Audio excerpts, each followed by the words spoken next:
Among the recommendations is establishing shelters for the children throughout the country. The government is considering a site here in Albany, and Brandon Lewis joins us live tonight in studio. Brandon, what would this mean for local resources if they were to do it?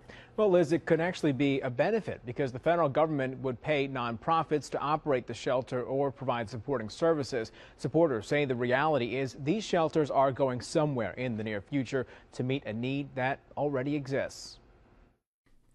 With the southern border facing swells of young undocumented immigrants, the federal government is quickly working to find ways to provide services and process the youth. Historically, when these children arrive in the United States, they're here to continue on with their lives, not to cause trouble. Sarah Rogerson is a professor at Albany Law School. She's worked on several child immigration cases and says the need is very real. We know for a fact that these children face a very perilous journey up through the southern border. It's not an easy journey for them to make. And so at some point, there's a real danger of them being exploited by human trafficking circles.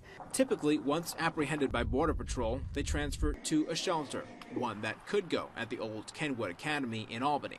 The typical stay is about 30 days until they're matched with a relative in the U.S. to await immigration court. Rogerson and students at the school work to get eligible children on a path to citizenship. Children have been coming to this country for a very long time. The fact that we have a greater volume of children arriving at a certain point in our country is something that we need to address as a country, but we have the infrastructure currently to welcome these children.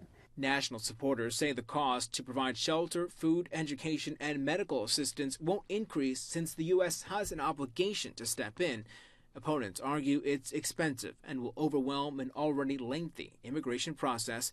Until then, the kids are caught in the middle. We're going to have to nationwide figure out a way to deliver these services on a larger scale to these children. The law school is offering training to local lawyers on immigration cases in preparation. Meanwhile, Catholic Charities, which works to place immigrants, says it's exploring ways to help with the shelter expansion and has bilingual workers on standby to aid at the border. Live in studio, Brandon Lewis, CBS 6 News.